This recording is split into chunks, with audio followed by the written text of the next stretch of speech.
Almost a year has passed since the release of Matrix Resurrections. The movie came and went with audiences. I myself had only seen it once. I decided to give it another watch, and yeah, I'm still not really a fan of it. The biggest disappointment for me was the action. I don't want to make this an overly negative Matrix 4 action video, but rather take an analytical look to see how the same team that made this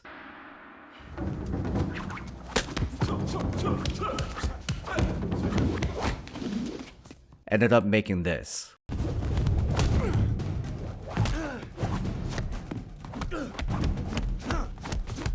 Admittedly, I was not excited for another Matrix movie, but I was still curious as to what style of action they would bring to the table. Will Lana Wachowski bring back the gravity-defying Matrix style to modern audiences?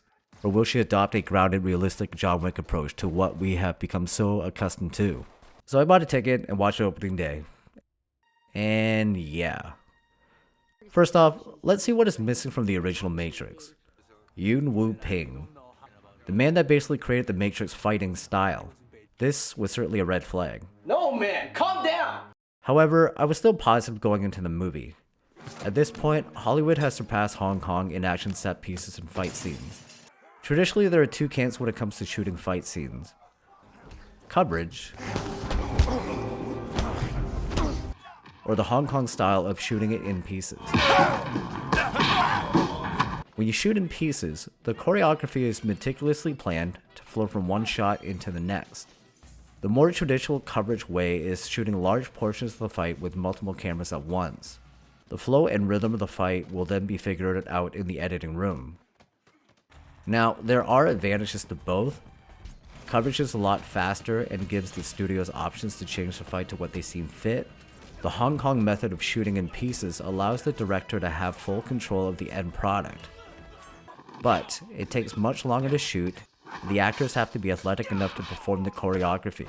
Also, the studios no longer have power to edit the fight scenes as they have been designed like a puzzle where if one piece is removed or altered, the flow of the fight is severely impacted. I personally prefer the pieces method, but what if I told you this fight scene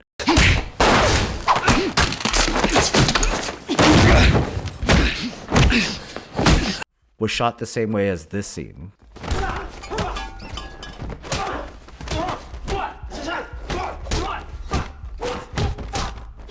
Even master action director Chad Stahelski was forced to shoot this scene the coverage way, due to time limitations, and it still turned out pretty damn good. Jessica Henwick has said Lana would shoot the dramatic scenes running 20 minutes at a time with multiple cameras on. Whether or not she shot the action scenes this way is unverified, but it certainly looks like that. I was able to see some behind the scenes footage, and from these angles you can spot at least 2 cameras for the action. The original Matrix movie, the principal cast had 4 months of martial arts training before principal photography began.